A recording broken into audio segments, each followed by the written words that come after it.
अस्सलाम वालेकुम व्यूअर्स, मैं हूं मोहम्मद जमील। आप देख रहे हैं जीएस एकेडमी यूट्यूब चैनल। आज हम डिस्कस करेंगे 9th क्लास का फर्स्ट चैप्टर और उसकी एक्सरसाइज 1।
लेकिन 1.2 एक्सरसाइज को सॉल्व करने से पहले मैं आपको टाइप ऑफ मैट्रिसेस बताना चाहूंगा, बिकॉज इनको जानने के बाद ही आप 1.2 एक्सरसाइज को सॉल्व कर सकेंगे। बिकॉज उस क्वेश्चन में पूछा ही आपसे मैट्रिसेस के टाइप के बारे में पूछा गया। तो चलिए सबसे पहले मैं आपको इनकी डेफिनेशंस के बारे में बताऊंगा, वो आपको समझाएंगे, कॉन्सेप्ट देंगे, तब ही हम नेक्स्ट जो है क्वेश्चंस उनके सॉल्व करेंगे।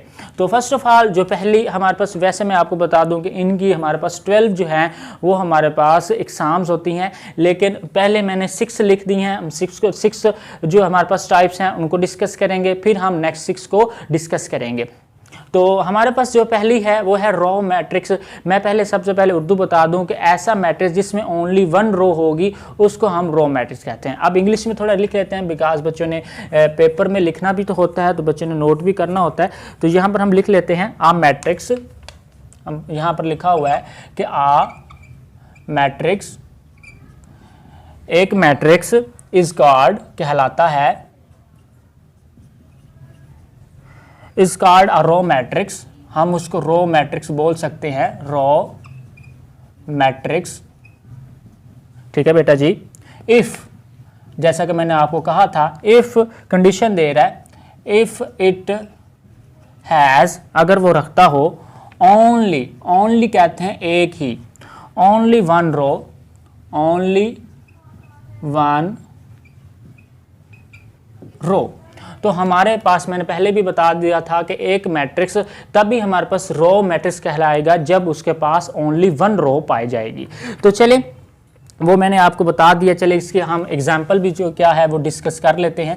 तो बच्चों इसकी एग्जाम्पल हमारे पास होगी यहाँ पर, अगर मैं यहाँ पर लिखूँ इसकी एग्जाम्पल, बिकॉज मैंने एग्जाम्पल के लिए ही जगह छोड़ी थी ताकि बच्चों को समझ आ सके। तो यहाँ पर एग्जाम्पल दी गई है। अगर मैट्रिक्स, अगर यहाँ पर मैं m लूँ, एक मैट्रिक्स बेटा जी, तो m इज इक्वल टू हमारे पास यहाँ 2 हो, -1 हो, और यहाँ पर क्या हो, नेगेटिव, सॉरी चले 7 ही अकेला ले लेते हैं, नेगेटिव नहीं लेते। तो ये देखें, आप देख सकते हैं कि इसमें ओनली 1 रो पाई गई है, इसलिए हम इसको क्या कहेंगे, रो मैट्रिक्स कहेंगे। अब नेक्स्ट जो है हमारे पास है वो कॉलम मैट्रिक्स है। इसके बारे में पहले मैं बता दूं, ये ऐसा मैट्रिक्स होता है जिसमें ओनली 1 कॉलम पाया जाता है। तो ये देखें, इसमें ओनली 1 रो थी। अब जो मैट्रिक्स होगा, यही डेफिनेशन यहाँ पर लिखेंगे, लेकिन यहाँ पर रो की जगह कॉलम लिखेंगे। तो यहाँ पर मैं लिख लेता हूँ आ मैट्रिक्स, एक मैट्रिक्स, एक मैट्रिक्स इज कॉल्ड, कहलाता है, आ कॉलम, कॉलम बोलते हैं बेटा, कॉलम मैट्रिक्स, कॉलम मैट्रिक्स इसको बोलेंगे। इफ कंडीशन दे रहा है, if it has only 1 column. तो बेटा इसकी अगर मैं एग्जांपल दूँ, डेफिनेशन मैंने बता दी है, उर्दू में बता दी है, इंग्लिश में भी बता दी है लिखकर। तो अब हम अगर इसकी एग्जांपल की तरफ जाएं तो मैं आपको इसकी एग्जांपल भी दे ही देता हूं। तो ये देखें, इसकी एग्जांपल जो बुक के ऊपर दी गई है वही हम एग्जांपल यहाँ पर उठा के लिख देंगे। फॉर एग्जांपल मिसाल के तौर पर यहाँ पे हम मैट्रिक्स का नाम m से ज़ाहिर कर देते हैं और यहाँ पर गिवन डाटा एग्जांपल हमारे पास यहाँ 2 हो, 0 हो, और ये 1 है। आप देख सकते हैं इसमें 1 ही क्या है, कॉलम पाया गया है। ये जो इस फॉर्म में होता है इसको हम बोलते हैं कॉलम, और जो इस फॉर्म में होता है इसको बोलते हैं रो। चलिए अब इसकी जो नेक्स्ट हमारे पास टाइप है वो है रेक्टेंगुलर मैट्रिक्स है। रेक्टेंगुलर मैट्रिक्स अगर मैं उर्दू में बताना चाहूँ, ये एक ऐसा मैट्रिक्स होता है जिसमें रो की तादाद इसके कॉलम की तादाद के इक्वल नहीं होती। तो चलें अगर हम इंग्लिश में यहाँ पर लिख दें तो ज़्यादा बेस्ट रहेगा, बच्चों ने नोट करना होता है। तो यहाँ पर मैं लिख दूंगा इसकी डेफिनेशन, आ मैट्रिक्स, एक मैट्रिक्स, आ मैट्रिक्स एम, नाम से उसको जाहिर करने लगा है वो, a matrix M is called, called कहते हैं कहलाने को, इज कॉल्ड रेक्टेंगुलर, जो कि हमने शो करना है रेक्टेंगुलर इफ कंडीशन दे रहा है the number NUMBER number, if the number of row, जैसा कि मैंने आपको बताया है कि रो की तादाद कॉलम की तादाद के इक्वल नहीं होगी, तो ये वही बात करेगा। If the row of M, M की, ये मैट्रिक्स एम की रो ऑफ एम, ठीक है बेटा जी, is not equal to the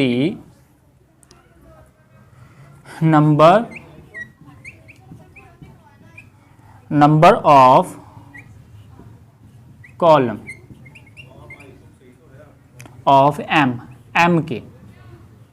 चलें ये मैंने इंग्लिश में भी आपको बता दिया है कि हमारे पास रेक्टेंगुलर मैट्रिक्स क्या होता है। अगर मैं यहाँ पर इसको एग्जांपल दे दूँ तो ज़्यादा परफेक्ट रहेगी। अगर यहाँ पर मैं इसकी एग्जांपल दूँ तो यहाँ पर बेटा जी हम लिख लेते हैं कि हम इसके एग्जांपल देना चाहते हैं, तो इसकी एग्जांपल जो है वो मंदरजा झैल होगी, फॉलोइंग होगी। तो ये देखें मैं यहाँ पर इसकी जो है मैं एग्जांपल देता हूँ 1 2 1 1 2 3, ठीक है बेटा जी।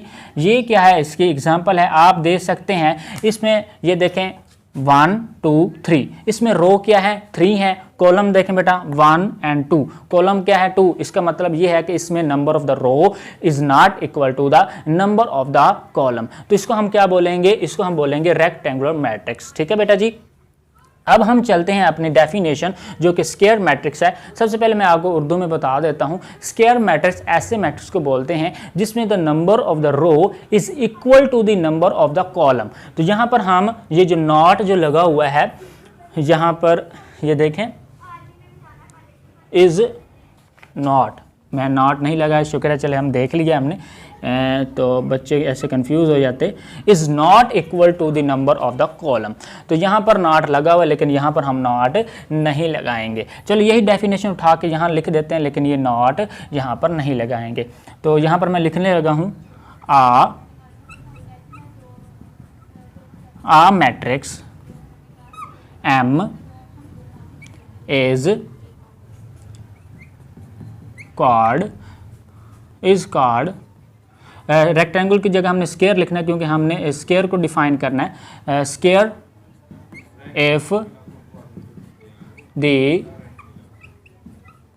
If the number of m is equal to the number of, तो यहाँ पर अगेन भी यहाँ पर देख सकते हैं matrix is called if the number of the row is equal to its number of the columns. A matrix M is called the square if the number of row किसकी, M की, is equal to the number of column. इसमें number of the row क्या है, number of column के equal पाई जाएंगी। अब हम नेक्स्ट जो है वो पढ़ते हैं नल मैट्रिक्स क्या होगा। मैं पहले आपको उर्दू में अगर बता दूं तो ज़्यादा बेस्ट रहेगा। नल मैट्रिक्स उसको कहेंगे जिसमें मैट्रिक्स की तमाम एंट्रीज जो होंगी वो ज़ीरो होंगी, ठीक है बेटा जी। यहाँ पर अगर मैं इसकी एग्जांपल दूँ तो यहाँ पर हमारे पास स्क्वायर मैट्रिक्स की जो एग्जांपल है वो भी हम यहाँ पर दे लेते हैं। स्क्वायर मैट्रिक्स की तरह ये देखें 2 2 2 2, तो ये हमारे पास क्या कहलाएगा स्क्वायर मैट्रिक्स, बिकॉज इसमें the number of the row is equal to number of the column. ये देखें इसमें 1 एंड 2, 2 ही रो हैं, एंड 1 एंड 2, तो 2 ही हमारे पास कॉलम मौजूद हैं। तो अब हम क्या करेंगे, नल मैट्रिक्स के बारे में बताएंगे। जैसे कि मैंने बताया है, इसमें ऐसा मैट्रिक्स होगा जिसमें हमारे पास हर एक एंट्री क्या होगी, 0 होगी। तो यहाँ पर हम लिख देते हैं a matrix, a matrix M is called a null matrix, is a null all 0, इसको नल भी बोलते हैं, 0 इसका दूसरा नाम है, 0 मैट्रिक्स। ठीक है बेटा जी, नल मैट्रिक्स इफ कंडीशन दे रहा है हमारे पास। कंडीशन क्या है, अब ये देख लें कंडीशन क्या है। इफ ईच ऑफ, जैसा कि मैंने आपको बोला था, if each of its entries, अब आप सोच रहे होंगे कि एंट्रीज क्या है, वो भी मैं आपको बता ही दूंगा, इज 0। तो इसके अगर मैं यहाँ पर एग्जांपल देना चाहूँ तो यहाँ पर मैं एग्जांपल में ही बता दूंगा एंट्रीज क्या चीज़ होती है। तो ये देखें, इसकी एग्जांपल देखें, 0 0 0 0। तो ये देखें, इसमें जो इस मैट्रिक्स में ये जो 0 0 है, इसका आर द एंट्रीज, एंड ये हमारे पास जो 0 0 शो कर रहा है, ये नल मैट्रिक्स को शो कर रहा है कि इसमें हर एक एंट्री क्या है, हमारे पास 0 है। अब हमारे पास ये जो 6 है, इसको बोलते हैं transpose of A matrix. Transpose of A matrix क्या होता है वो हम यहाँ पर लिखकर आपको बता देंगे। तो वैसे चले बता देते हैं, ट्रांसपोज मैट्रिक्स ऐसे मैट्रिक्स कहते हैं अगर हम एक मैट्रिक्स लें और उसके नंबर ऑफ रो को नंबर ऑफ कॉलम में चेंज कर दें। दूसरी कंडीशन ये है, आप ये भी कर सकते हैं, नंबर ऑफ कॉलम को नंबर ऑफ रो में चेंज कर दें, मतलब रो को आपने कॉलम में चेंज कर देना, वो भी इसका क्या कहलाएगा, ट्रांसपोज कहलाएगा। अगर आप कॉलम को रो में चेंज कर देंगे, वो भी आपका ट्रांसपोज ही कहलाएगा। तो चलें यहाँ पर मैं लिख दूं तो ज़्यादा बेस्ट रहेगा। आ मैट्रिक्स एक मैट्रिक्स, यहाँ पर लिखते हैं आ मैट्रिक्स एक मैट्रिक्स ऑब्टेन, जो कि हासिल होता है, ऑब्टेन बाय चेंजिंग, मैंने आपको कहा था तब्दील करने से कि रो को कॉलम में चेंज कर देना है, changing the row into column, के कॉलम में चेंज कर दें। आर, हम आर जो है ना वाइस वर्सा जो यहाँ लिख देते हैं, वाइस वर्सा होता है उल्ट, कि या तो हम क्या कि यहाँ पर पहले लिखा है मैंने रो को कॉलम में, या वाइस वर्सा कहते हैं या तो कॉलम को रो में। तो सिंपलीफाई कर देते हैं, वाइस वर्सा। ठीक है बेटा, वाइस वर्सा या तो इसका चेंज इज कॉल्ड, ये क्या कहलाएगा, इसका इज कॉल्ड इट्स ट्रांसपोज, ये इसका ट्रांसपोज कहलाएगा बेटा जी, ट्रांसपोज ऑफ ए मैट्रिक्स। तो ये मैट्रिक्स का क्या कहलाएगा, ट्रांसपोज कहलाएगा। अगर मैं आपको यहाँ पर इसके एग्जांपल देना चाहूँ तो हमारे पास वैसे तो जहाँ पर जगह कम है, तो मैं ऐसा करूँगा कि यहाँ पर एक थोड़ी सी इसकी जो एग्जांपल है मैं ऊपर देना चाहूँगा, यहाँ पर एक जगह थोड़ी सी मैं यहाँ पर क्रिएट करूँगा और इसकी एग्जांपल जो है मैं यहाँ पर दूँगा। फ़र्ज़ किया कि हमारे पास ये ए मैट्रिक्स है और गिवन दैट है 2 2 और 1 और 0। अब हम इसका जब ट्रांसपोज लेंगे तो इसको हम शो करते हैं ए टी से, इसका मतलब है कि हमने ए का क्या ले रहे हैं, हम ट्रांसपोज ले रहे हैं। ट्रांसपोज जब हम लेंगे तो मैंने आपको कहा था कि ये जो हमारे पास ये 2 2 जो है इस तरह मौजूद है, इसको हम रो बोलते हैं। हम रो को उठाकर कॉलम में अगर लिख दें इस तरह तो हमारे पास ये क्या कहलाएगा, इसका ट्रांसपोज कहलाएगा। तो ये हमारे पास 2 2 इस तरह है, तो अगर मैं लिख दूँ 2 2 हमारे पास वर्टिकल फॉर्म में लिख दूं, और हमारे पास इस हॉरिजॉन्टल फॉर्म को वर्टिकल फॉर्म में लिख दूं, और इस हॉरिजॉन्टल फॉर्म को मैंने यहाँ पर वर्टिकल फॉर्म में लिख दूं, तो ये इसका क्या कहलाएगा, ट्रांसपोज कहलाएगा। तो हमारे पास क्या है, इसकी हमने जो 6 टाइप्स हैं उसके बारे में पढ़ लिया है। अब हम नेक्स्ट 6 टाइप्स के बारे में पढ़ेंगे। तो उसके लिए मैं थोड़ा सा वाइट बोर्ड जो है वो रिमूव कर लेता हूँ।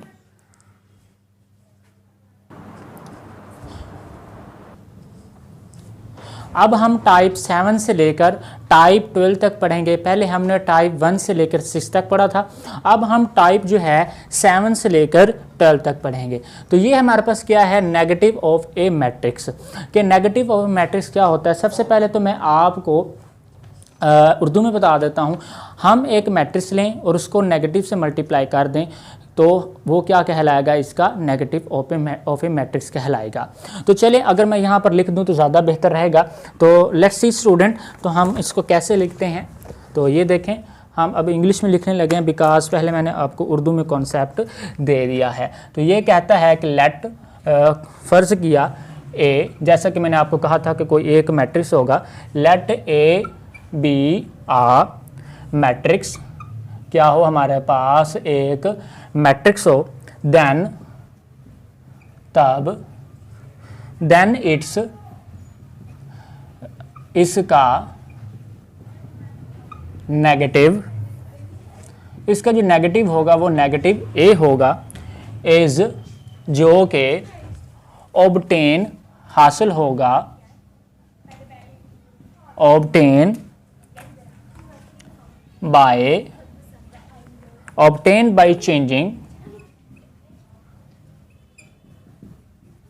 चेंजिंग, इसके साइन भी तो चेंज होंगे ना जब हम मल्टीप्लाई करेंगे। अगर कोई हमारे पास मैट्रिक्स के अंदर कोई एंट्री पॉजिटिव है, अगर उसको नेगेटिव से मल्टीप्लाई करेंगे तो वो हमारे पास नेगेटिव बन जाएगी। अगर हमारे पास एंट्री जो है अगर वो नेगेटिव है, अगर उसको हम अगेन नेगेटिव से मल्टीप्लाई करेंगे तो वो पॉजिटिव में कन्वर्ट हो जाएगी। तो उसकी वो बात कर रहा है कि changing by changing the sign, changing the sign of all the entries, सब की सब जो एंट्रीज होंगे उनके साइन क्या हो जाएंगे, चेंज हो जाएंगे। किस मैट्रिक्स के, ए मैट्रिक्स, क्योंकि हमने ए मैट्रिक्स लिया था। तो हम अब इसकी एग्जांपल लेंगे बेटे। ये देखें, अगर मैं यहाँ पर इसके एग्ज़ाम्पल लूँ तो मैं आपको एग्ज़ाम्पल के ज़रिए ज़्यादा क्लियर जो है समझा दूँगा। मैं फ़र्ज़ करता हूँ कि मैंने यहाँ पर एक मैट्रिक्स लिया है ए, जिसका नाम है वो है 1, नेगेटिव 2 है, उसके बाद हमारे पास क्या है 3 है, और उसके बाद क्या है हमारे पास 4 है। अब क्या लेंगे, मैंने कहा था कि हम एक मैट्रिक्स ए लेंगे और उसको अगर हम मल्टीप्लाई कर दें नेगेटिव से, तो हमारे पास वो क्या बन जाएगा, इसका नेगेटिव ऑफ ए मैट्रिक्स बन जाएगा। दूसरी कंडीशन ये थी, जब हम नेगेटिव से मल्टीप्लाई करेंगे तो इसके अंदर के सारे ये जो एंट्रीज कहलाती हैं इनके सारे साइन भी चेंज हो जाएंगे। नेगेटिव है तो वो पॉजिटिव हो जाएगी, पॉजिटिव तो वो नेगेटिव हो जाएगी। तो चलें अब हम इसका क्या लेंगे, नेगेटिव लेंगे। तो नेगेटिव, देन अब हम इसका क्या लेंगे, नेगेटिव लेंगे। तो ये देखें स्टूडेंट्स, हमारे पास अब इसके साथ नेगेटिव लेने लगा हूँ, negative A is equal to, अब इस सारी एंट्रीज को नेगेटिव से मल्टीप्लाई करेंगे तो सब के साइन चेंज हो जाएंगे, जो कि हमारे पास बन जाएगा, ये पॉजिटिव 1 है तो ये हमारे पास नेगेटिव 1 बन जाएगा, ये नेगेटिव 2 है तो हमारे पास ये पॉजिटिव 2 बन जाएगा, और ये हमारे पास पॉजिटिव 3 है तो ये हमारे पास नेगेटिव 3 बन जाएगा, और ये हमारे पास पॉजिटिव 4 है तो ये हमारे पास नेगेटिव 4 बन जाएगा। तो ये इसका क्या कहलाएगा, इसका नेगेटिव ऑफ ए मैट्रिक्स कहलाएगा। नेक्स्ट जो टाइप है वो है हमारे पास सिमेट्रिक मैट्रिक्स। ये हमारे पास सिमेट्रिक मैट्रिक्स क्या होता है, अजान हो रही है बच्चों। अब हम टाइप जो है 8 के बारे में बताएंगे, जिसका नेम है सिमेट्रिक मैट्रिक्स। सिमेट्रिक मैट्रिक्स के बारे में पहले मैं उर्दू में बता देता हूँ। अगर हम एक मैट्रिक्स ए लें अगर और उसका हम ट्रांसपोज लें तो वो अगेन उसी मैट्रिक्स ए के इक्वल आ जाए तो इसको हम बोलते हैं सिमेट्रिक मैट्रिक्स। अगर यहाँ पर मैं यहाँ एग्जांपल के ज़रिए और डेफिनेशन जो है इंग्लिश में लिखकर बता दूँ तो ज़्यादा क्लियर हो जाएगा। तो चलें यहाँ पर हम लिख देते हैं, जो कि बुक पर भी जो समथिंग चीज़ें लिखी हुई हैं। वो कहता है कि एक स्क्वायर कहते हैं जिसमें रो एंड कॉलम बराबर हों, उस मैट्रिक्स को बोलते हैं अ स्क्वायर मैट्रिक्स। एक स्क्वायर मैट्रिक्स इज सिमेट्रिक, वो क्या कहलाएगा बेटा जी, सिमेट्रिक कहलाएगा। इफ कंडीशन दे रहा है, इफ इट इज इक्वल, बराबर हो जाए, is equal to its transpose, is that, आगे हमें ज़्यादा एक्सप्लेन करने की कोशिश कर रहा है, is that मैट्रिक्स कोई मैट्रिक्स ए ले लें इज वो होगा सिमेट्रिक कहलाएगा।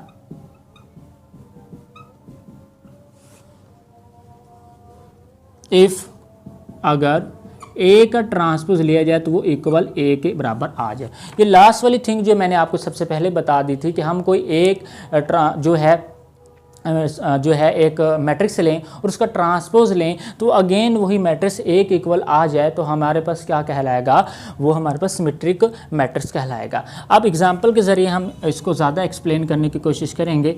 तो एग्जांपल है हमारे पास बेटा जी, तो यहाँ पर मैं एग्जांपल देना पसंद करूँगा क्योंकि एग्जांपल से बच्चों को ज़्यादा क्लियर होता है। हम सपोज करते हैं, लेट करते हैं कि यहाँ पर कोई एक मैट्रिक्स ए लेते हैं। तो ये देखें मैट्रिक्स ए लेते हैं हम, वो है 1 है, 2 है, 3 है, फिर हमारे पास 2 है, -1 है, 4 है, 3 है, 4 है और ये 0 है। कोई एक मैट्रिक्स हमने ए ले लिया है।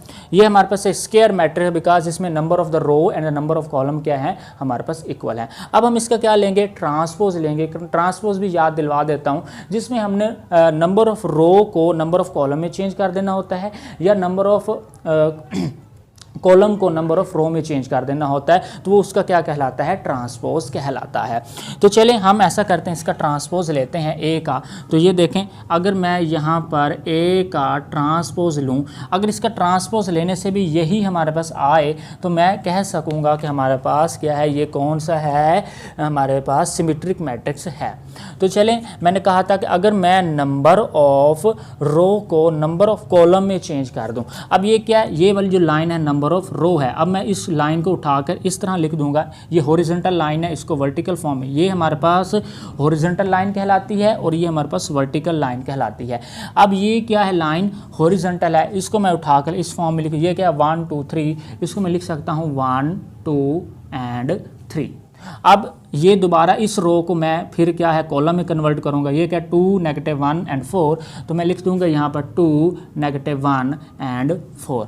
अब ये लाइन रह गई, ये है 3 4 एंड 0, तो यहाँ पर मैं लिख देता हूँ अगर 3 4 एंड 0। अब हमने क्या किया है, ए का ट्रांसपोज ले लिया है। मैं नंबर ऑफ रो को क्या किया है, नंबर ऑफ कॉलम में चेंज, नंबर ऑफ रो को नंबर ऑफ कॉलम में चेंज कर दिया है।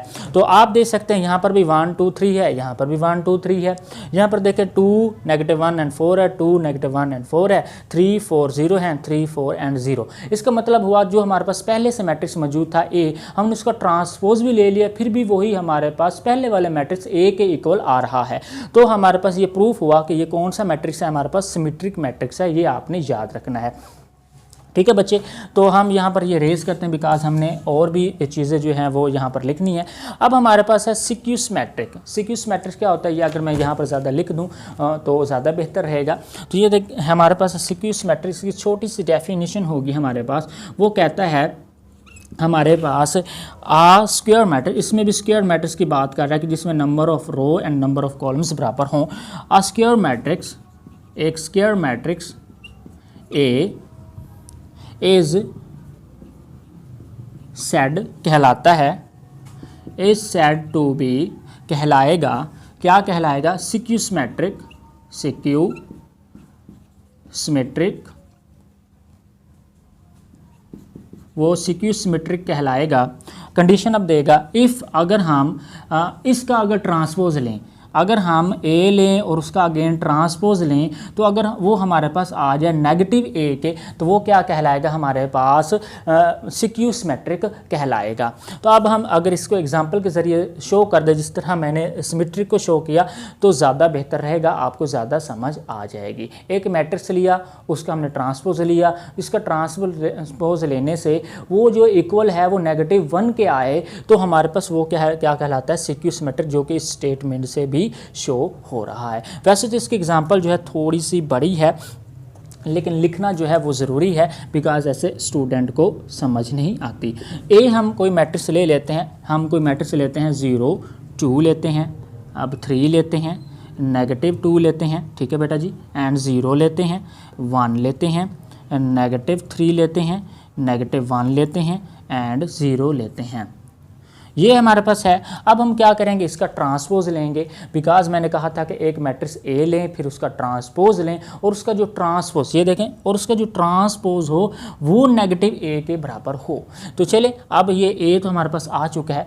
अब मैं क्या करूँगा, इसका ए का ट्रांसपोज ले लेता हूँ। यहाँ पर ट्रांसपोज में क्या करना होता है बेटा जी कि हमने नंबर ऑफ रो क्या है, ये वर्टिकल फॉर्म है और हमारे पास ये हॉरिजॉन्टल फॉर्म है और इसको हमने हॉरिजॉन्टल फॉर्म को वर्टिकल फॉर्म में चेंज कर देना, मतलब रो को कॉलम में चेंज कर देना। ये हमारे पास रो क्या है, 0 2 एंड 3 रो है। कॉलम क्या बनेगा इसका, 0 2 एंड 3। ठीक है बेटा जी। और ये क्या है हमारे पास, रो दूसरी जो है -2 0 एंड 1, इसका कॉलम क्या बनेगा हमारे पास, वो बनेगा -2 0 एंड 1। अब ये तीसरी हमारे पास रो है, इसका हमारे पास कॉलम क्या बनेगा, इसका कॉलम, ये रो है -3 -1 एंड 0, इसका कॉलम बनेगा हमारे पास -3 -1 एंड 0। ठीक है बेटा जी। तो हमने इसका क्या ले लिया, ट्रांसपोज ले लिया और ये उसने कहा था कि ये इक्वल होगा नेगेटिव ए के बराबर होगा। ये देखें, ये किसके इक्वल होगा, नेगेटिव ए के इक्वल होगा। अगर हम यहाँ से क्या करें, नेगेटिव कॉमन ले लें या नेगेटिव से मल्टीप्लाई कर दें, तो यहाँ पर जैसे जो मेथड किया हुआ है उस मेथड से हम इसको सॉल्व कर लेते हैं। तो ये देखें, इसको हम आगे नेक्स्ट, इस ट्रांसपोज को मैं यहाँ पर नेक्स्ट सॉल्व करना चाहूँगा। तो चलें ये यहाँ पर सॉल्व कर लेते हैं, बाकी को भी मैं जो है हैंडल कर लूँगा यहाँ पे।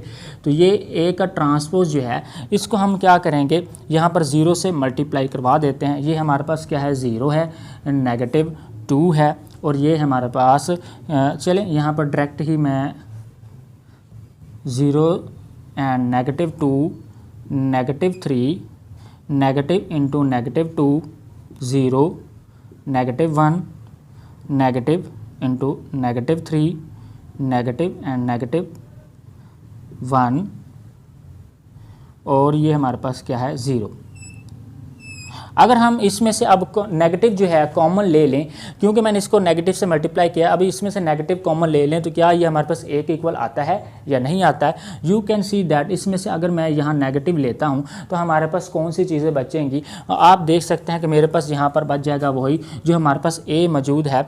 ए हमारे पास क्या है, यहाँ पर नेगेटिव मैं कॉमन ले रहा हूँ तो हमारे पास ये नेगेटिव यहाँ से कॉमन लेंगे तो हमारे पास ये 0, इसमें नेगेटिव बाहर गया तो ये हमारे पास 2 बच गया, इसमें से नेगेटिव बाहर लिया तो हमारे पास 3 बच गया, इसमें से नेगेटिव बाहर लिया तो ये हमारे पास -2 बच गया, इसमें से तो नेगेटिव ले नहीं सकते, 0 not a positive and not a negative. तो ठीक हमारे पास इसमें से नेगेटिव लिया तो ये हमारे पास 1 बच गया, इसमें से नेगेटिव कॉमन ले लिया तो ये -3 बच गया, इसमें से नेगेटिव कॉमन ले लिया तो हमारे पास 1 बच गया नेगेटिव का, और इसमें से तो नहीं ले सकते, ये हमारे पास 0।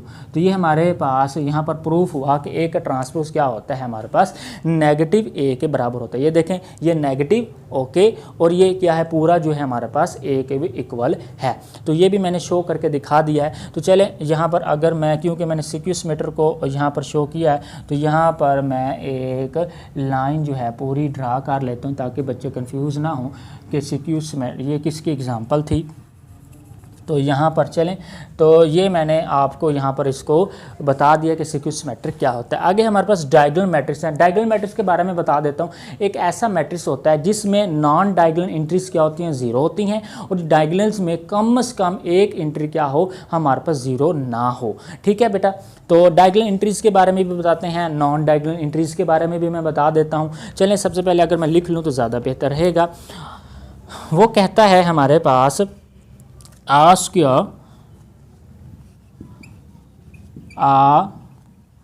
square matrix,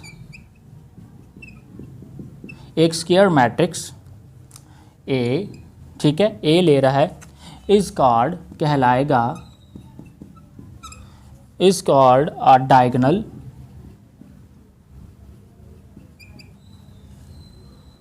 matrix, diagonal matrix कहलाएगा। ठीक है बेटा जी।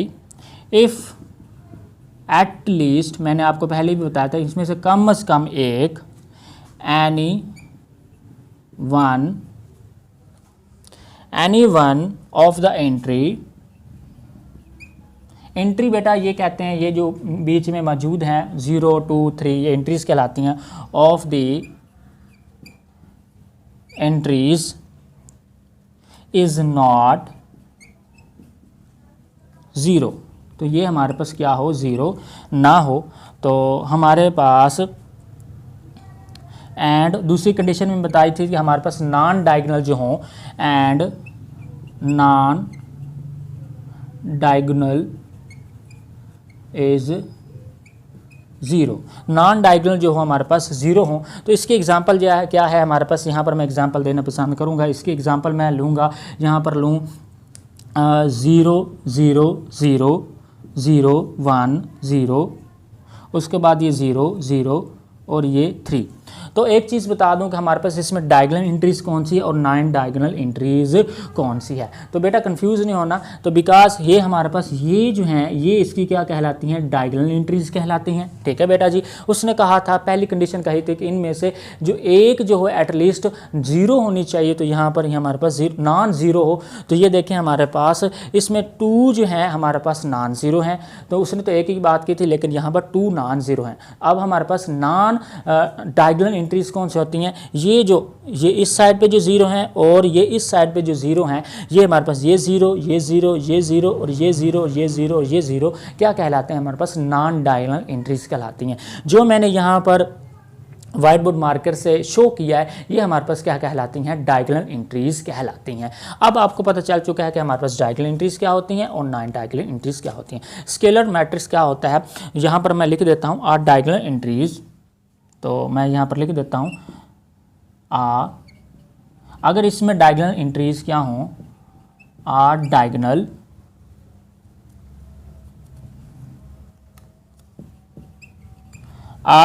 मैट्रिक्स, एक डायगोनल मैट्रिक्स इज कॉल्ड कहलाएगा स्केलर मैट्रिक्स, स्केलर मैट्रिक्स कहलाएगा। ठीक है बेटा जी, क्या कहलाएगा हमारे पास, स्केलर मैट्रिक्स कहलाएगा। ये यहाँ पर मैं शो कर दूँ कि ये हमारे पास इसकी एग्जांपल थी। ठीक है बेटा जी, scalar matrix if all the diagonal entries, if इसमें क्या होगा, इसमें तमाम जो डायगोनल एंट्रीज होंगी वो सेम होंगी। If all the diagonal entries are same, इसमें तमाम डायगोनल एंट्रीज क्या होंगी, सेम। इसी एग्जांपल को मैं क्या करता हूँ, चेंज कर देता हूँ, हमारे लिए स्केलर के लिए चेंज कर दूँ। तो यहाँ पर मैं रेज करके यहाँ पर अगर लिख दूँ 1 लिख दूँ और यहाँ भी 1 लिख दूँ, तो आप देख सकते हैं इसमें क्या है, सारी जो डायगोनल एंट्रीज हैं वो सेम है। ये किसकी एग्जाम्पल बन जाएगी, हमारे पास स्केलर मैट्रिक्स की बन जाएगी। ठीक है बेटा जी, तो इसको एग्जांपल भी मैंने आपको शो कर दी है। अब नेक्स्ट है हमारे पास आखिरी आइडेंटिटी मैट्रिक्स। आइडेंटिटी मैट्रिक्स क्या है हमारे पास, मैं इसी सॉरी, तो आइडेंटिटी मैट्रिक्स क्या होगा हमारे पास, सॉरी, तो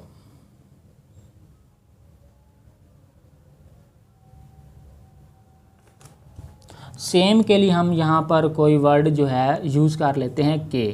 ठीक है, इससे मुराद होता है कि यहाँ पर 2 2 भी हो सकता है, 3 3 भी हो सकता है, 4 4 भी हो सकता है, 6 6 भी हो सकता है, के का वर्ड यूज़ कर लेते हैं। उसके बाद ये क्या है, आइडेंटिटी मैट्रिक्स।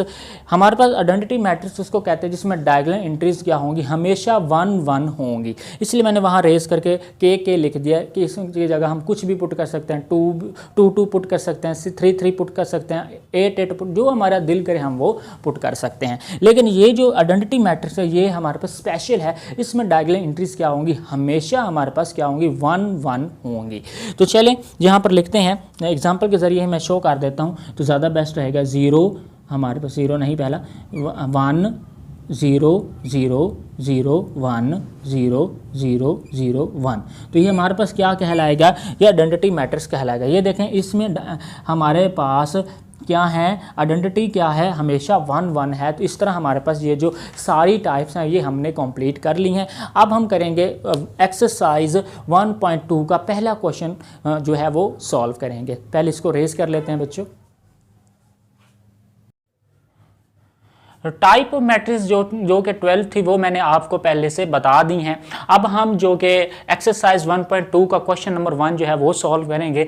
हम सबसे पहले पढ़ते हैं कि क्वेश्चन नंबर 1 में क्या पूछा गया है। मैंने आपको पहले भी बताया है कि टाइप ऑफ मैट्रिक्स अगर हमें अच्छी तरह आ गई तो 1.2 एक्सरसाइज 100 को सॉल्व करना हमारे लिए बहुत ही ज़्यादा इजी हो जाएगा। तो चलें ये देखते हैं हमें यहाँ पर क्या कुछ बताना होगा। तो क्वेश्चन नंबर 1 में है from the following matrices, in matrices में मतलब ये ए से लेकर एफ तक जो कि हमारे पास मैट्रिसेस गिवन दैट हैं, आइडेंटिफाई कहते हैं शिनाख्त करने को, किसको करना है हमने, यूनिट मैट्रिक्स को करना है। नंबर 1 इनमें से हमने बताना है कि यूनिट मैट्रिक्स कौन से होते हैं। दूसरी बात यह है कि हमने इसमें से बताना होगा हमारे पास रो मैट्रिक्स कौन से होते हैं और हमारे पास कॉलम मैट्रिक्स कौन से होते हैं और नल मैट्रिक्स कौन से होते हैं। पहली बात उसने पूछी है कि यूनिट मैट्रिक्स क्या होते हैं। वैसे पहले भी मैं आपको एक्सप्लेन कर चुका हूँ कि यूनिट मैट्रिक्स क्या होते हैं, लेकिन फिर से मैं आपको बता देता हूँ कि यूनिट मैट्रिक्स उनको कहते हैं जिसमें हमारे पास आइडेंटिटी जो एलिमेंट्स होते हैं, एंट्रीज होती हैं, वो 1 1 होती हैं। तो ये देखें हमारे पास कोई ऐसा है, इसमें तो 1 1 मौजूद ही नहीं है, इसमें भी नहीं है और इसमें भी नहीं है। आइडेंटिटी एलिमेंट क्या हो, 1 1 हो। यू कैन सी दैट कि डी में हमारे पास क्या है, आइडेंटिटी, ये हमारे पास क्या कहलाते हैं, आइडेंटिटी। तो ये देखें आइडेंटिटी जो एलिमेंट हैं या हमारे पास एंट्रीज हैं ये क्या है, 1 1 है। तो ये हमारे पास क्या कहलाएंगे, ये यूनिट मैट्रिसेस कहलाएंगे। तो हम इसको क्या कहेंगे कि D इज, तो इसका जो आंसर होगा वो हम लिखेंगे कि D, ये D इज ए क्या है, ये हमारे पास यूनिट मैट्रिक्स है। तो ये एक क्या है हमारे पास यूनिट मैट्रिक्स है, ये हमारे पास क्या हुआ, इसका आंसर हमने लिख लिया है। उसके बाद उसने कहा है कि रो मैट्रिक्स क्या होता है। रो मैट्रिक्स की डेफिनेशन भी मैं अगेन आपको बता देता हूं कि एक ऐसा मैट्रिक्स जिसमें ओनली 1 रो पाई जाए उसको हमने रो मैट्रिक्स कहना होता है। तो ये देखें आप देख सकते हैं कि ये जो हमारे पास बी है ओनली इसमें 1 ही रो मौजूद है, तो इसको हम कहेंगे कि ये हमारे पास क्या है, रो मैट्रिक्स है। ये देखें वर्टिकल फॉर्म हमारे पास एक ही मौजूद है। तो बी के बारे में हम कहेंगे, यहाँ पर इसका अगर मैं आंसर लिखूं तो मैं लिखूंगा यहाँ पर कि B इज ए हमारे पास क्या है, रो। इसमें क्योंकि एक ही रो मौजूद है, रो मैट्रिक्स। तो ये हमारे पास क्या है, रो मैट्रिक्स कहलाएगा। उसके बाद क्या है कि हमने यूनिट मैट्रिक्स के बारे में बता दिया है, रो के बारे में ही बता दिया है। उसके बारे में हम बताते हैं कि कॉलम मैट्रिक्स क्या होते हैं। कॉलम के बारे में भी बता देता हूं कि ये एक ऐसा मैट्रिक्स होता है जिसमें हमारे पास ओनली ही 1 कॉलम मौजूद हो, उसको हम कॉलम मैट्रिक्स कहते हैं। तो आप देख सकते हैं कि इसमें ओनली 1 ही कॉलम मौजूद है जो कि वर्टिकल फॉर्म में मौजूद है। ये हमारे पास हॉरिजॉन्टल फॉर्म मौजूद थी, ये हमारे पास क्या है, वर्टिकल फॉर्म मौजूद है। तो ये एक ही हमारे पास क्या है, कॉलम मौजूद है। तो इसको हम कहेंगे कि ये वाला जो सी है, यहां पर लिखेंगे कि सी इज ए, ये क्या है हमारे पास कॉलम मैट्रिक्स हो गया। ठीक है बेटा जी।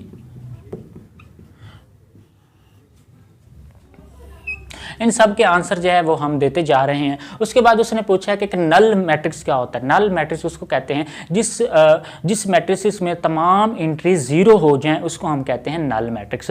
आप ये देख सकते हैं इसमें जो हमारे पास 0 मौजूद है, इट मीन दैट ये हमारे पास क्या हुआ, नल है। इसमें सारे एंट्रीज क्या हैं, 0 हैं। तो यहाँ पर मैं लिखूंगा कि ई जो हमारे पास ई है, ये वाला E is a null matrix. तो ई जो है हमारे पास क्या कहलाएगा, नल मैट्रिक्स कहलाएगा बच्चे। अब हम क्या है कि नल मैट्रिक्स भी हमने फाइंड कर लिया। आप देख सकते हैं कि ये जो एफ है इसमें ओनली 1 कॉलम पाया गया है। ये देखें इसमें भी ओनली 1 कॉलम था, तो हमने कहा था कि सी इज ए हमारे पास कॉलम मैट्रिक्स हो गया। इसमें भी ओनली 1 कॉलम है, तो हम कहेंगे कि जो हमारे पास एफ है, F is a column matrix. ठीक है, हमारे पास एफ भी क्या हुआ, हमारे पास कॉलम मैट्रिक्स हुआ। उसके बाद बेटा जी हम क्या बताएंगे, यहां पर मैं एक लाइन ड्रा कर लेता हूं। हमने ए के बारे में बताना है। ये देखें मैंने आपको कहा था कि एक ऐसा मैट्रिक्स जिसमें तमाम एंट्रीज 0 हों नल मैट्रिक्स कहलाता है। इसमें भी तो तमाम एंट्रीज क्या हैं, 0 हैं। ये देखें 0 0 0 0। इट मीन दैट कि जिस तरह हमने ई के बारे में लिखा है, ए के बारे में भी लिख देंगे कि ए हमारे पास क्या है, ए इज ए जो हमारे पास है ये भी हमारे पास क्या है, नल मैट्रिक्स कहलाएगा। तो चलिए इसके बारे में भी लिख लिया। ए के बारे में भी हमने आंसर दे दिया, बी के बारे में भी, सी के बारे में, डी के बारे में भी, ई के बारे में भी और एफ के बारे में। अब हमारे पास कोई भी हमारे पास क्वेश्चन बाकी नहीं बचा जिसका हमने आंसर ना दिया हो। तो इस तरह ये सारे क्वेश्चन हमने सॉल्व करने थे जो कि हमने सॉल्व कर दिए। अब हम 1.2 का क्वेश्चन नंबर 2 को सॉल्व करेंगे। अब हम 1.2 एक्सरसाइज का क्वेश्चन नंबर 2 जो है वो सॉल्व करेंगे। पहले मैं आपको क्वेश्चन समझा देता हूं कि क्वेश्चन में हमसे क्या पूछा गया है। तो ये देखें स्टूडेंट, क्वेश्चन नंबर 2 में पूछा गया from the following matrices, in matrices में से आइडेंटिफाई कीजिए कि, मैं आपको पहले यहाँ पर एक क्वेश्चन लिख देता हूँ तब आपको ज़्यादा समझ आ जाएगा। यहाँ पर क्वेश्चन नंबर 1 गिवन दैट है, बहुत सारे क्वेश्चंस हैं लेकिन मैं पहले लिख रहा हूँ -8 2 7 12 0 और 4। ठीक है, वो कहता है कि आपने इसको आइडेंटिफाई करना है, क्या ये हमारे पास स्क्वायर मैट्रिक्स है, क्या ये हमारे पास रेक्टेंगुलर मैट्रिक्स है, क्या ये हमारे पास रो मैट्रिक्स है, क्या ये हमारे पास कॉलम है, क्या हमारे पास आइडेंटिटी है, क्या ये हमारे पास नल मैट्रिक्स है। आपने बताना है कि ये कौन सा मैट्रिक्स है। तो पहले तो मैं आपको बता दूं कि हमारे पास स्क्वायर मैट्रिक्स क्या होता है। आप खुद ही अंदाज़ा लगा लेंगे कि ये कौन सा मैट्रिक्स है। स्क्वायर मैट्रिक्स ऐसे मैट्रिक्स को बोलते हैं जिसमें रो एंड कॉलम की दाद इक्वल होती है। इट मीन दैट इसमें रो और कॉलम की दाद इक्वल नहीं है, तो मतलब ये स्क्वायर मैट्रिक्स तो ना हुआ। फिर उसके बाद रेक्टेंगुलर मैट्रिक्स क्या होता है। रेक्टेंगुलर मैट्रिक्स ऐसा होता है मैट्रिक्स जिसमें हमारे पास रो एंड कॉलम की दाद जो है वो इक्वल नहीं होते। यू कैन सी दैट इसमें हमारे पास रो एंड कॉलम की दाद इक्वल नहीं है, बिकॉज हमारे पास यहाँ पर 2 रो मौजूद है, मतलब 2 बाय, और ये क्या हमारे पास कॉलम 1 2 एंड 3, इसमें क्या है कॉलम 3।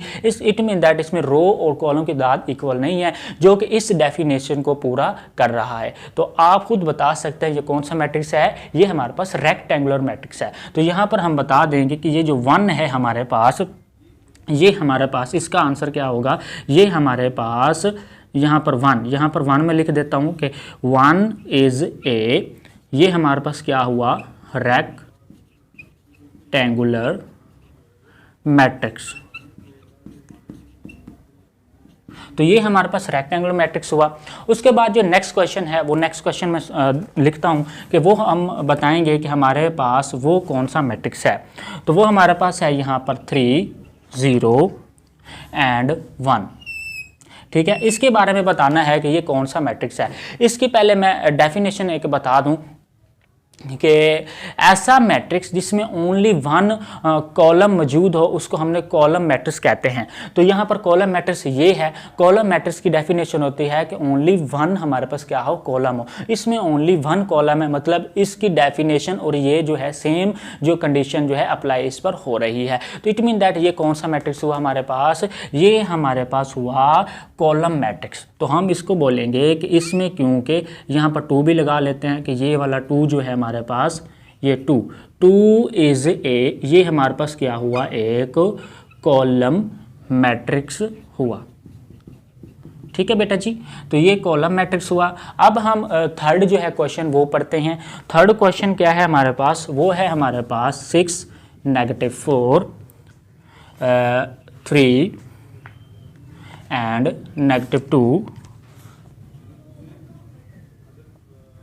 तो ये मैट्रिक्स हमारे पास है जो कि हमारे पास थर्ड क्वेश्चन गिवन दैट है। मैं आपको एक डेफिनेशन बता दूं कि ऐसा मैट्रिक्स जिसमें रो एंड कॉलम की दाद इक्वल होगी वो हमारे पास स्क्वायर मैट्रिक्स कहलाएगा। यू कैन सी दैट इसमें 2 ही हमारे पास रो हैं एंड 2 ही हमारे पास क्या है कॉलम मौजूद हैं। इट मीन दैट ये कौन सा मैट्रिक्स हुआ, ये हमारे पास स्क्वायर मैट्रिक्स हुआ। तो हम लिख सकते हैं ये जो 3 है हमारे पास, यहाँ पर मैं लिख दूंगा कि ये हमारे पास 3 क्या हुआ, 3 इज ए, ये हमारे पास क्या हुआ एक स्क्वायर मैट्रिक्स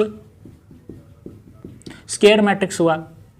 अब इसके बारे में भी हम बता चुके हैं। अब नेक्स्ट जो है नेक्स्ट क्वेश्चन करते हैं, वो है हमारे पास 4 कि इसके बारे में हमने बताना होगा कि ये हमारे पास क्या है।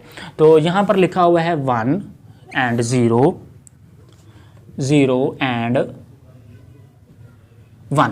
तो एक और डेफिनेशन मैं बता दूं कि एक ऐसा मैट्रिक्स जिसमें डायगोनल एंट्रीज क्या हो 1 1 हो, वो हमारे पास क्या कहलाता है, आइडेंटिटी मैट्रिक्स कहलाता है। क्या यहाँ पर हमारे पास हाँ दूसरा नाम भी है हमारे पास, हाँ आइडेंटिटी, ठीक है, आइडेंटिटी मैट्रिक्स कहलाता है। तो यहाँ पर देखें हमारे पास डायगोनल इंट्रीज कौन सी होती हैं, ये वाली होती है, ठीक है बेटा जी। तो इसमें डायगोनल इंट्रीज क्या है, 1 1 है। इट मीन दैट ये हमारे पास कौन सा मैट्रिक्स हुआ, आइडेंटिटी मैट्रिक्स हुआ, ठीक है। हम इसके बारे में लिख सकते हैं कि ये हमारे पास क्या है, आइडेंटिटी मैट्रिक्स है। तो चलिए मैं यहाँ पर लिखने लगा हूँ कि ये जो 4 है हमारे पास इज ए आइडेंटिटी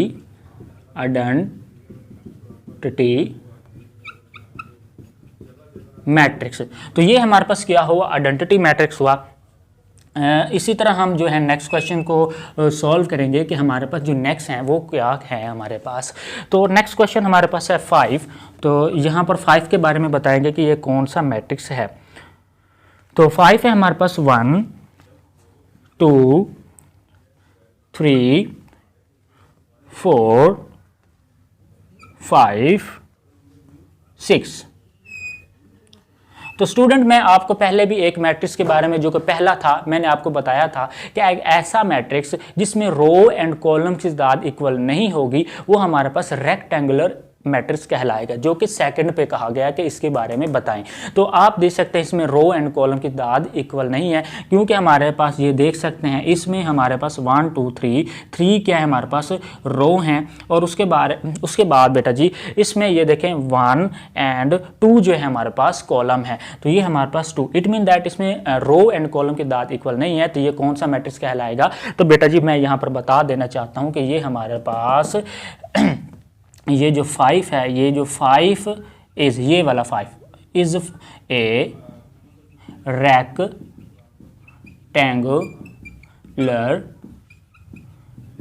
मैट्रिक्स। तो ये भी हमारे पास क्या हुआ, रेक्टेंगुलर मैट्रिक्स हुआ बेटा जी।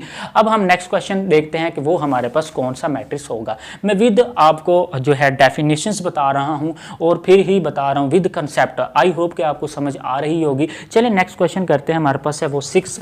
ये क्वेश्चन नंबर है हमारे पास 6। ये हमारे पास गिवन दैट है 3 10 एंड -1। तो मैं आपको बता दूं एक ऐसा मैट्रिक्स जिसमें ओनली 1 रो मौजूद हो उसको हमने रो मैट्रिक्स कहना होता है। तो ये देखें इसमें ओनली 1 रो मौजूद है, ये देखें ओनली 1 रो मौजूद है। तो ये कौन सा मैट्रिक्स होगा हमारे पास, यहाँ पर रो मैट्रिक्स कहलाएगा। तो हम कहेंगे कि ये हमारे पास जो 6 है क्या कौन सा मैट्रिक्स हुआ, यहाँ पर लिखेंगे इसका answer 6 is a row matrix. Row matrix क्यों है इसमें, क्योंकि हमारे पास ओनली 1 रो मौजूद है, इसलिए हमने इसको कहा है कि ये रो मैट्रिक्स है। अब नेक्स्ट क्वेश्चन जो है वो लिखते हैं हम। नेक्स्ट क्वेश्चन है हमारे पास वो है क्वेश्चन नंबर 7। क्वेश्चन नंबर 7 है हमारे पास 1 0 0। तो मैं आपको बता दूं पहले भी बताया था यहाँ पर ये वाला क्वेश्चन, ये देखिए ये क्वेश्चन और ये क्वेश्चन बिल्कुल सेम है। इसमें भी ओनली 1 कॉलम मौजूद है और इसमें भी ओनली 1 कॉलम मौजूद है। तो इसकी एक्सप्लेनेशन देना जरूरी नहीं है, लेकिन फिर भी मैं आपको बता दूं एक ऐसा मैट्रिक्स जिसमें ओनली 1 कॉलम मौजूद हो उसको हम कहते हैं कॉलम मैट्रिक्स। तो ये क्या हुआ हमारे पास कॉलम मैट्रिक्स, इसमें ओनली 1 रो मौजूद है। तो हम 7 के बारे में कहेंगे कि ये जो 7 है हमारे पास 7 इज ए कॉलम मैट्रिक्स। चलें इसके बारे में भी हमने बता दिया है कि ये हमारे पास कौन सा मैट्रिक्स है। अब हमारे 7 के बाद है 8 के बारे में बताना है। ये है हमारे पास 8। तो ये हमारे पास क्वेश्चन नंबर 8 आ गया है। इसके बारे में बताना है कि ये कौन सा मैट्रिक्स है। ये 1 लिखा हुआ है, यहाँ पर लिख देता हूँ 1 लिखा हुआ है, 2 लिखा हुआ है एंड 3 लिखा हुआ है, -1 है, 2 है, 0 है, 0 0 एंड 1 है। ठीक है बेटा जी। तो इसके बारे में हमने बताना है कि ये कौन सा मैट्रिक्स है। सबसे पहले तो ये देखें इसमें 3 क्या है हमारे पास रो मौजूद है। यहाँ पर अगर मैं लिख लूँ 3 हमारे पास रो हैं, ठीक है बेटा। और आप देख सकते हैं इसमें कॉलम कितने, ये देखिए 1 कॉलम, ये दूसरा कॉलम और ये तीसरा कॉलम, तो इसमें हमारे पास 3 ही हमारे पास कॉलम है। इट मीन दैट ऐसा मैट्रिक्स है जिसमें रो एंड कॉलम की तादाद इक्वल है, ये कौन सा मैट्रिक्स कहलाएगा, ये स्क्वायर मैट्रिक्स कहलाएगा, क्योंकि स्क्वायर मैट्रिक्स की जो डेफिनेशन है ऐसा हमारे पास मैट्रिक्स जिसमें हमारे पास रो एंड कॉलम की तादाद इक्वल हो। ये पहले भी मैंने यहाँ पर कहीं पर बताया है कि हमारे पास स्क्वायर मैट्रिक्स आ चुका है। ये देखें इसमें हमारे पास क्या था, स्क्वायर मैट्रिक्स था, क्योंकि इसमें भी रो एंड कॉलम की तादाद इक्वल है। यहाँ पर मैं अगर मैं लिख दूं 1 एंड 2 हमारे पास, ये देखें ये 1 एंड 2, ये हमारे पास क्या है 2 हमारे पास रो हैं, ठीक है। और ये देखें ये हमारे पास 1 एंड 2, ये हमारे पास क्या है कॉलम है, तो ये हमारे पास ये भी क्या है 2/2। इट मीन दैट ये भी स्क्वायर मैट्रिक्स है, तो ये भी हमारे पास क्या कहलाएगा, स्क्वायर मैट्रिक्स ही कहलाएगा, बिकॉज इसमें भी हमारे पास रो एंड कॉलम की तादाद इक्वल है। तो हमारे पास 7 इज ए स्क्वायर मैट्रिक्स। तो ये हमारे पास क्या हुआ, स्क्वायर मैट्रिक्स हुआ। अब हमारे पास जो नेक्स्ट क्वेश्चन है उसके बारे में बताएंगे ये कौन सा मैट्रिक्स है। नेक्स्ट जो है हमारे पास 9 है, जो कि आखिरी क्वेश्चन है हमारे पास, वो हमारे पास है यहाँ पर 0 0 0 0 0 0। तो ये देखें एक ऐसा मैट्रिक्स जिसमें तमाम जो एंट्रीज हों वो 0 हों, तो हमारे पास क्या कहलाता है, नल मैट्रिक्स कहलाता है। नल का मतलब होता है कि तमाम जो एंट्रीज हों क्या हो, 0 हों। तो यहाँ पर आप देख सकते हैं कि तमाम जो एंट्रीज हैं हमारे पास 0 हैं, तो ये हमारे पास क्या कहलाएगा, ये जो 9 है, इस 9 के बारे में हम बताएंगे कि 9 इज ए NUL नल, ये क्या हुआ हमारे पास मैट्रिक्स। तो ये हमारे पास 9 जो है वो हमारे पास नल मैट्रिक्स है। अब हम जो नेक्स्ट क्वेश्चन है हमारे पास क्वेश्चन नंबर 3 वो हम सॉल्व करते हैं। अब हम क्वेश्चन नंबर 3 को सॉल्व करेंगे। सबसे पहले तो मैं आपको बता दूं कि क्वेश्चन नंबर 3 में हमसे क्या पूछा गया है। तो सी स्टूडेंट लिखा गया है क्वेश्चन नंबर 3 में, from the matrices, in matrices में से आइडेंटिफाई शनाख्त करें कि हमारे पास डायगोनल मैट्रिक्स कौन से होते हैं, स्केलर मैट्रिक्स कौन से होते हैं, यूनिट जो कि उसका दूसरा नाम है आइडेंटिटी 1 जिसमें हमारे पास डायगोनल एंट्रीज 1 1 हो वो वाला। तो यूनिट मैट्रिक्स कौन से हैं, तो इसको हमने बताना है कि ये कौन कौन से हैं। सबसे पहले तो मैं आपको बता दूं कि डायगोनल हमारे पास मैट्रिक्स क्या होते हैं। मैं पहले भी आपको टाइप ऑफ मैट्रिक्स में बता चुका हूं कि डायगोनल मैट्रिक्स क्या होते हैं।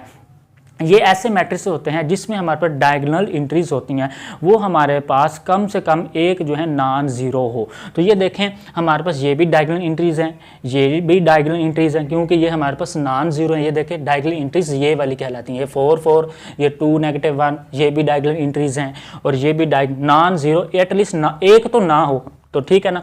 तो ये हमारे पास ये भी डायगोनल एंट्रीज हैं और ये भी डायगोनल, बिकॉज ये 5 में से 3 चला जाएगा। इसको मैं थोड़ा सा सॉल्व कर देता हूँ, ई को थोड़ा और सिंप्लीफाई करें तो ये हमारे पास 5 में से 3 चला जाए तो ये हमारे पास 2 बच जाता है, ये हमारे पास 0 है, ये भी हमारे पास 0 है, और ये भी हमारे पास क्या है।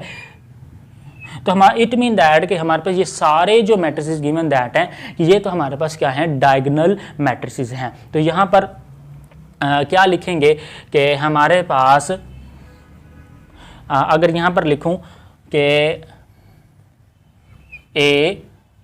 ये A B C D E and E लिख देते हैं, and E is diagonal matrices. तो ये ऑल जो है हमारे पास तमाम के तमाम क्या कहलाएंगे, डायगोनल मैट्रिसेस कहलाएंगे।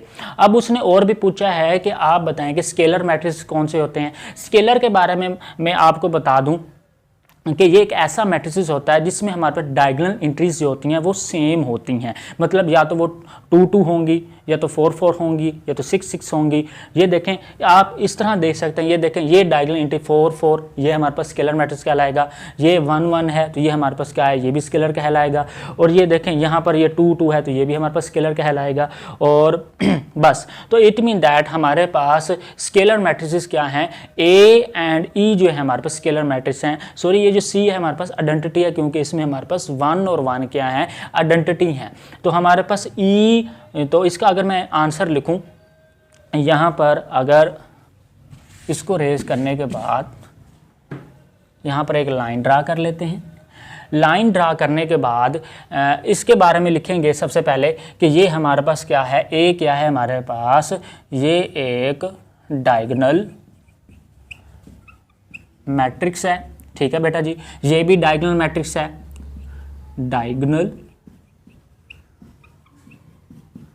मैट्रिक्स है। ठीक है बेटा जी, उसके बाद ये सी जो है ये भी डायगोनल है, ये तो मैं पहले बता चुका था,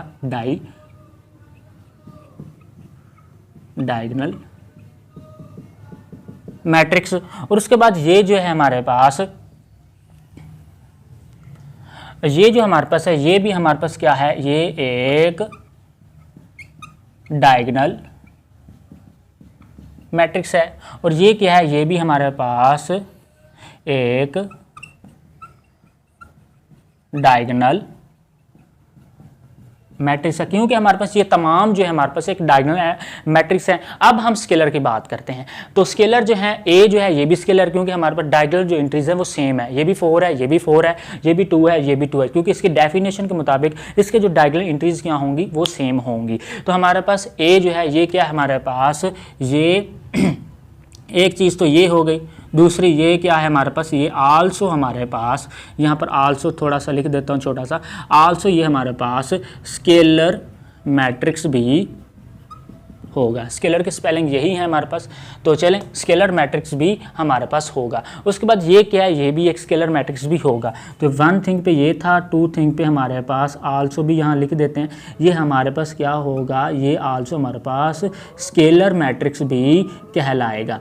ठीक है बेटा जी, अब बाकी हमारे पास बात क्या करेंगे हम, ए की बात कर ली है, ए के साथ ई की बात भी आ गई। उसके बाद हमने बात करनी आइडेंटिटी, ऐसा मैट्रिक्स जिसमें हमारे पास डायगोनल एंट्रीज 1 1 हो। तो यहाँ आप देख सकते हैं इसमें क्या है 1 1 है, तो हमारे पास ये क्या होगा, ये हमारे पास आल्सो क्या होगा, आइडेंटिटी या यूनिट। तो इसको हम यूनिट जो कि ब्रैकेट में यहाँ पर आइडेंटिटी जो कि उसका दूसरा नाम है आइडेंटिटी,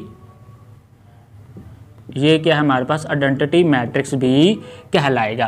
तो हमारे पास बेटा जी इसके बारे में बता दिया है। उसके बाद ये डी जो है हमारे पास, इसके पहले मैंने बता दिया कि ये डायगोनल हमारे पास डायगोनल मैट्रिक्स है। इस तरह ये हमारे पास क्वेश्चन नंबर 3 जो है वो कंप्लीट हो गया है, जो कि मैंने आपको बता दिया कि डायगोनल एंट्रीज क्या, डायगोनल एंड मैट्रिक्स क्या होते हैं, स्केलर मैट्रिक्स क्या होते हैं, और हमारे पास आइडेंटिटी मैट्रिक्स क्या होते हैं। अजान हो रही है।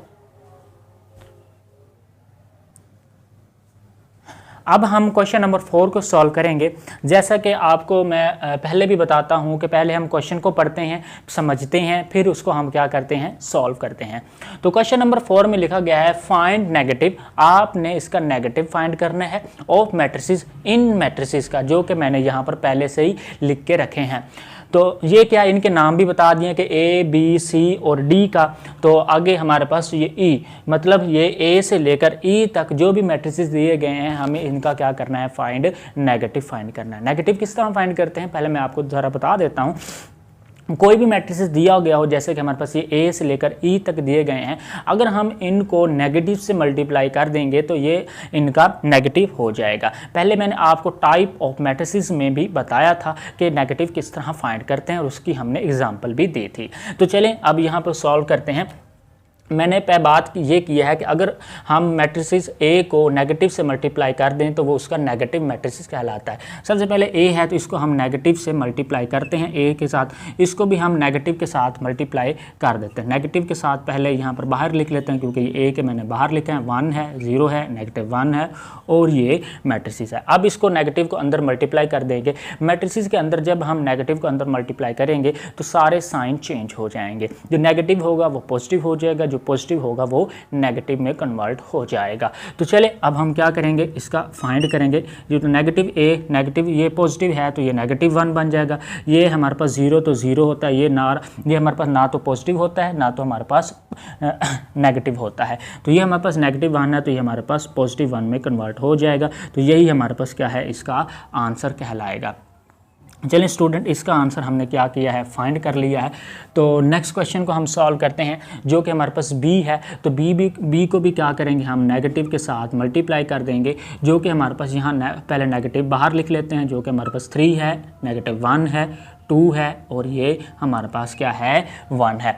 अब नेगेटिव को अंदर मल्टीप्लाई करेंगे तो सारे साइन चेंज हो जाएंगे, नेगेटिव पॉजिटिव में, पॉजिटिव नेगेटिव में। तो चलें, ये हमारे पास इसका नेगेटिव जो मैट्रिसेस बनेगा वो बन जाएगा -3 बन जाएगा। ये नेगेटिव है तो +1, ये +2 है तो ये -2 और ये +1 है तो हमारे पास -1 बन जाएगा। तो यही क्या कहलाएगा, इसका आंसर कहलाएगा। तो अब मैं यहाँ पर लिख देता हूँ कि ये हमारे पास क्या है, इसका आंसर है और ये क्या है, इसका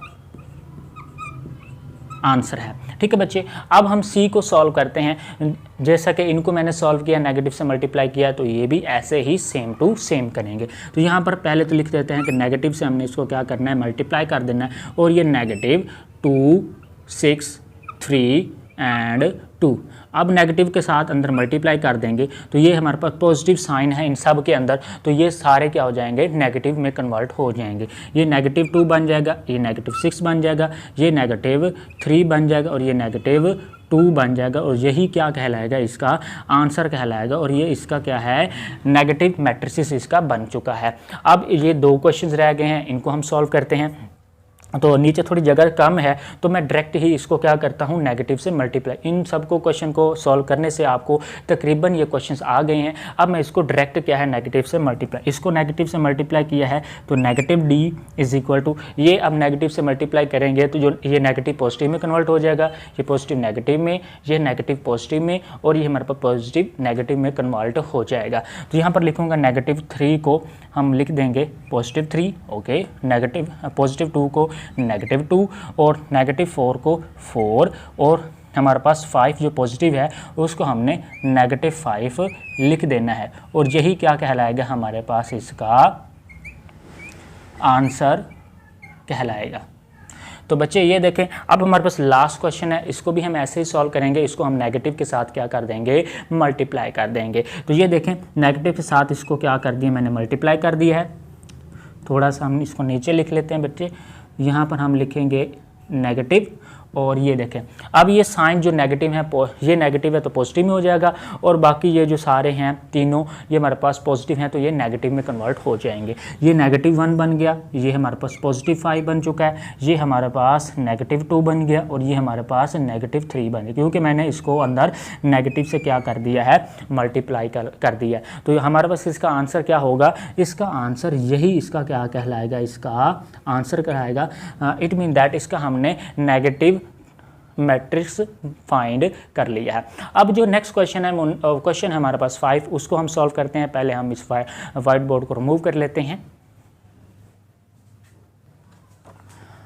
अब हम क्वेश्चन नंबर 5 को सॉल्व करते हैं। सबसे पहले क्वेश्चन नंबर 5 लिख लेते हैं, तभी हमें पता चलेगा कि हमें क्या करना होगा। तो ये देखें स्टूडेंट, तो ये है हमारे पास क्वेश्चन नंबर 5। क्वेश्चन नंबर 5 की स्टेटमेंट कुछ इस तरह गिवन दैट है। वो कह रहा है कि फाइंड, मालूम करना, फाइंड के मैनी होती हैं मालूम करने को, फाइंड द, मालूम करें, ट्रांसपोज भी मैंने आपको बताया था जब हम टाइप्स ऑफ मैट्रिसेस पढ़ रहे थे, तो मैं यहाँ पर वहाँ पर मैंने आपको बताया था। तो यहाँ भी मैं आपको सॉल्व करके दिखाऊंगा कि ट्रांसपोज कैसे फाइंड करते हैं। Transpose of each of the following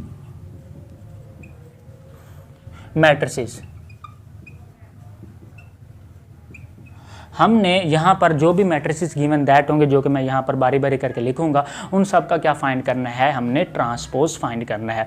तो सबसे पहले तो मैं आपको बता दूं कि ट्रांसपोज किस तरह फाइंड करते हैं। एक मैट्रिक्स दिया गया होगा, अगर हम उसके रो को कॉलम में कन्वर्ट कर देंगे तो उसका वो क्या कहलाएगा, ट्रांसपोज कहलाएगा। अगर हम क्वेश्चन को सॉल्व करेंगे तो आपको बेहतर समझ आ जाएगी। यहाँ पर एक दिया गया है, ए मैट्रिक्स गिवन दैट है, वो है हमारे पास 0, 1 और ये -2। तो मैं आपको बताने लगा था कि अगर हम या तो रो को कॉलम में कन्वर्ट कर दें या तो हम कॉलम को रो में कन्वर्ट कर दें तो उसका क्या कहलाएगा, वो ट्रांसपोज कहलाएगा। ट्रांसपोज को हम टी से जाहिर करते हैं। कैसे, ये ए है, जब हम इसका ट्रांसपोज यहाँ पर अगर मैं लिखूँ सोल्यूशन कि हम इसका सोल्यूशन फाइंड कर रहे हैं, ए है, अगर मैं इसके ऊपर ए और ये छोटा सा टी डाल दूँ इसका मतलब होता है कि हम इसका क्या फाइंड कर रहे हैं, ट्रांसपोज फाइंड कर रहे हैं। अब ये क्या है, हमारे पास कॉलम में मौजूद है, अगर इस कॉलम को मैं रो में कन्वर्ट कर दूंगा तो ये इसका क्या कहलाएगा, ट्रांसपोज कहलाएगा। ये देखें, ये 0 है, 0 1 एंड -2 ये कॉलम है। अगर मैं इसको लिख दूं 0 1 -2, इट मीन दैट मैंने इसको किस में कन्वर्ट कर दिया है, रो में कन्वर्ट कर दिया है। तो ये हमारे पास क्या कहलाएगा, इसका आंसर कहलाएगा। और ये इसका क्या है, इसका ट्रांसपोज आ चुका है। ए का मैंने ट्रांसपोज क्या कर लिया है, फाइंड कर लिया है। अब जो नेक्स्ट क्वेश्चन है हमारे पास, वो क्वेश्चन नंबर है हमारे पास बी, कि हमने अब बी का क्या करना है, ट्रांसपोज फाइंड करना है। तो क्वेश्चन हमारे पास गिवन दैट है 5 1 -6। तो चलें अब इसका क्या करते हैं, हम ट्रांसपोज फाइंड करते हैं। अब ये क्या है, हमारे पास एक रो में गिवन दैट है, ये देखें एक रो है। अगर मैं इस रो को कॉलम में कन्वर्ट कर दूं तो ये क्या हो जाएगा, इसका ट्रांसपोज हो जाएगा। सबसे पहले तो मैंने आपको कहा था कि यहाँ हम सोल्यूशन लिखेंगे क्योंकि ये प्रॉब्लम है, उसके हमने सोल्यूशन फाइंड करना है। और ये ट्रांसपोज को किस तरह शो कर दें, अगर मैं बी के ऊपर छोटा सा ये टी डाल दूँ तो ये शो करता है कि हम इसका क्या ले रहे हैं, ट्रांसपोज ले रहे हैं। ये है 5 1 -6, ये हमारे पास रो है। अगर मैं कॉलम में लिखूं, ये 5 ये 1 और ये -6, तो मैंने क्या कर दिया है, एक रो को कॉलम में कन्वर्ट कर दिया। डेफिनेशन भी यही थी, अगर हम रो को कॉलम में कन्वर्ट कर दें या कॉलम को रो में कन्वर्ट कर दें तो वो उसका क्या कहलाता है, ट्रांसपोज कहलाता है। तो चलें इसका भी आंसर क्या है, हमने फाइंड कर लिया है। अब ये क्वेश्चन नंबर जो सी है, उस सी को हम सॉल्व करेंगे। वो क्या गिवन दैट है, लेट्स सी। वो हमारे पास गिवन दैट है 1 है, यहाँ पर 2 है, फिर यहाँ पर 2 है, फिर हमारे पास -1 है, ये हमारे पास 3 है और ये हमारे पास क्या है, 0 गिवन दैट है। तो चलें, तो अब क्या करेंगे हम, या तो हम कॉलम को रो में कन्वर्ट कर दें या तो हम रो को कॉलम में कन्वर्ट कर दें, तो ये हमारे पास क्या कहलाएगा, इसका ट्रांसपोज कहलाएगा। तो चलें ट्रांसपोज को किस तरह शो करते हैं हम, वो सी के ऊपर छोटा सा टी डाल देंगे तो इसका मतलब है कि हम इसका ट्रांसपोज फाइंड कर रहे हैं। तो यहाँ पर हम सोल्यूशन भी लिख देते हैं, इज इक्वल टू, ये देखें बच्चे, ये हमारे पास क्या है 1 2 एंड 3, 1 2 एंड 3, ये हमारे पास क्या है, एक कॉलम मौजूद है। अब कॉलम को मैं लिखूंगा 1 2 एंड 3, इसको मैंने रो में कन्वर्ट कर लिया है। अब ये क्या है, 2 -1 एंड 0, ये एक कॉलम में मौजूद है, मैंने अब इसको रो में कन्वर्ट करना है। रो क्या बनेगी, 2 -1 एंड 0। तो ये देखें, मैंने ये जो इस कॉलम को उठाकर रो में लिख दिया और इस कॉलम को उठा के इस रो में लिख दिया। इट मीन दैट कि मैंने कॉलम को रो में कन्वर्ट कर दिया है। तो इस तरह हमारे पास क्या आ चुका है, इसका ट्रांसपोज आ चुका है। तो इस तरह ये क्वेश्चन भी हमने क्या कर लिया है, सॉल्व कर लिया है। चलें नेक्स्ट क्वेश्चन जो है वो हम सॉल्व करते हैं। तो नेक्स्ट क्वेश्चन हमारे पास गिवन दैट है जो कि है डी। तो इस डी को हम क्या करेंगे, सॉल्व करेंगे, डी का भी ट्रांसपोज फाइंड करेंगे। तो यहाँ पर है 2, यहाँ पर है हमारे पास 3, यहाँ पर हमारे पास 5 और यहाँ पर हमारे पास है 0 एंड 5। तो इसका क्या करेंगे, हम ट्रांसपोज फाइंड करेंगे। जैसा कि मैं आपको कहता हूँ कि यहाँ पर सोल्यूशन लिखना है और डी लगाने के बाद ऊपर से छोटा सा टी लगा देना। इट मीन दैट कि हम इस डी का क्या फाइंड कर रहे हैं, ट्रांसपोज फाइंड कर रहे हैं। तो चलिए ट्रांसपोज में क्या करते हैं हम, अब इस अगर रो को, ये क्या है हमारे पास रो है, इस रो को मैं उठाकर इस तरह कॉलम में लिख दूंगा और इस रो को उठाकर मैं इस तरह कॉलम में लिख दूंगा। ये इसका क्या कहलाएगा, ट्रांसपोज कहलाएगा। ये 2 3 है, इसमें लिख दूंगा 2 और नीचे 3, और ये 0 एंड 5 है तो लिख दूंगा 0 एंड नीचे 5। ये क्या आ चुका है, इसका ट्रांसपोज आ चुका है। तो ये क्वेश्चन भी क्या कर लिया, हमने सॉल्व कर लिया है। अब नेक्स्ट जो है डी के बाद ई आना है। तो ई को हम सॉल्व करते हैं बच्चे। तो ई गिवन दैट है हमें 2 3 -4 and 5। तो अब हम क्या करेंगे, इसका भी ट्रांसपोज फाइंड करेंगे। ट्रांसपोज फाइंड करने के लिए सबसे पहले तो यहाँ पर क्या लिखेंगे, हम सॉल्यूशन लिखेंगे।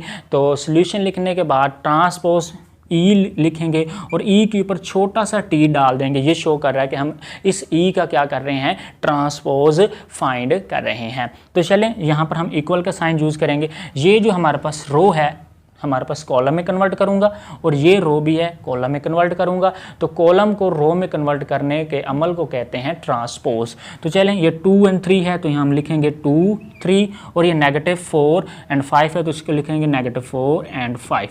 तो इस तरह, तो ये देखें मैंने रो को कॉलम में कन्वर्ट कर दिया है। तो ये हमारे पास इसका ई का ट्रांसपोज आ चुका है। तो चलें यहाँ पर मैं लाइन ड्रा कर लेता हूँ। तो आगे हमारे पास ई के बाद एक क्वेश्चन गिवन दैट है एफ।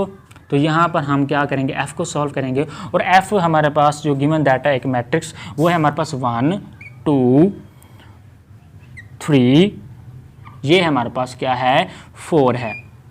चलें इसका भी क्या करना है, हमने ट्रांसपोज ही फाइंड करना है। तो ट्रांसपोज किस तरह फाइंड करते हैं वो मैं आपको पहले भी सारे क्वेश्चंस में सिखा चुका हूँ। सॉल्यूशन लिखेंगे और यहाँ f डालेंगे और f के ऊपर छोटा सा t डालेंगे और ये t जो है शो कर रहा है कि हम इसका ट्रांसपोज फाइंड करेंगे। अब इस रो को हम कॉलम में कन्वर्ट कर देंगे और इस रो को हम कॉलम में कन्वर्ट कर देंगे। तो ये क्या हो जाएगा, हमारे पास इसका ट्रांसपोज आ जाएगा। तो चलें हम यहाँ पर लिखते हैं, ये 1 और 2 है तो इसको हम इस तरह कॉलम में लिख लेते हैं। 3 और 4 है, इसको भी हम क्या लिखते हैं, इस तरह कॉलम में लिख लेते हैं। तो ये क्या कहलाता है, हमारे पास f का ट्रांसपोज आ चुका है। इस तरह हमारे पास क्वेश्चन नंबर 5 जो है वो हमारे पास कंप्लीट हो चुका है। अब क्वेश्चन नंबर जो 6 है वो हमने फाइंड करना है, उसमें भी हमने वही ट्रांसपोज फाइंड करना है। यहाँ पर सिंगल ट्रांसपोज फाइंड किया है तो वहाँ पर हमें डबल ट्रांसपोज फाइंड करना होगा। तो लेट्स सी वो हम कैसे फाइंड करते हैं। अब हम क्वेश्चन नंबर 6 को सॉल्व करते हैं।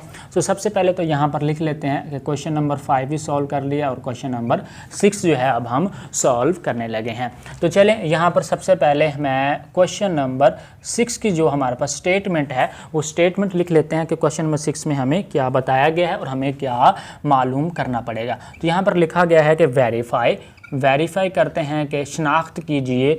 तो वेरीफाई दैट इफ़ अगर ए हमारे पास एक मैट्रिसेस खुद दे रहे हैं, 1 हो 2 हो 0 हो और उसके बाद बेटा जी 1 हो, ठीक है बेटा। ए को अगेन चेक कर लेते हैं हम, 1 2 0 1 1 2 एंड 0 1। और हमारे पास एक और मैट्रिसेस भी गिवन दैट है जो कि बी का नाम गिवन दैट है। तो बी हमारे पास है 1 1 2 एंड 0, ठीक है। तो ये हमारे पास क्या है, क्वेश्चन गिवन दैट है।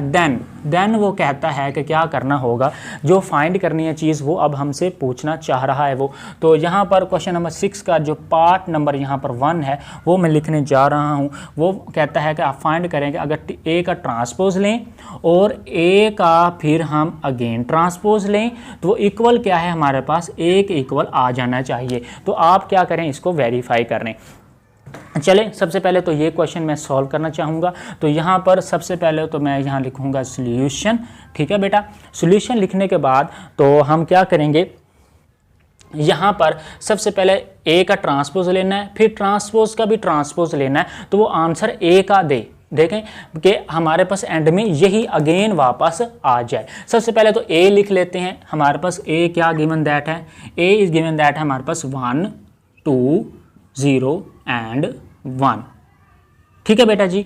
तो अब हम क्या करेंगे, ए का ट्रांसपोज, पहले हम ये ट्रांसपोज लेते हैं। हम ये भूल जाते हैं, ये जो ऊपर वाला जो ट्रांसपोज गिवन दैट है इसको हम एक दफ़ा भूल जाते हैं। हम ए का ट्रांसपोज लेते हैं। तो यहाँ पर ए सिंपल गिवन दैट है तो यहाँ पर मैं लिखता हूँ कि ये ए का ट्रांसपोज मैं फाइंड करने लगा हूँ। तो ट्रांसपोज मैं पहले भी फाइंड करता रहता हूँ, पहले क्वेश्चन नंबर 5 में भी आपको मैंने सिखाया है। तो यहाँ पर क्या करते हैं हम, अगर मैं ये रो को कॉलम में कन्वर्ट कर दूँ तो ये हमारे पास ट्रांसपोज आ जाएगा। रो क्या है 1 2, कॉलम में लिखेंगे इसको 1 2 0 1 है और इसको लिखूंगा 0 1। तो ये हमारे पास क्या है, इसका ट्रांसपोज आ चुका है। अब उसने कहा है कि ए का ट्रांसपोज है तो इसका अगेन ट्रांसपोज लें। अब जो मैं चीज़ लूँगा वो हमारे पास इस आंसर के इक्वल आ गई तो ये हमारे पास आंसर जो होगा वो करेक्ट माना जाएगा। तो अब मैं इसका अगेन ए के ट्रांसपोज का अगेन ट्रांसपोज लेने लगा हूँ। तो यहाँ पर एक दफ़ा मैं लिख दूंगा 1 0 2 एंड 1, और इसके ऊपर क्या है टी लगा लेता हूँ। किसका मैं क्या करने लगा हूँ, ट्रांसपोज लेने लगा हूँ। ये पहले एक ट्रांसपोज का आंसर आ चुका है, अब अगेन इसका ट्रांसपोज लेने लगा हूँ। अब इसका आंसर जो है इसके इक्वल आना चाहिए।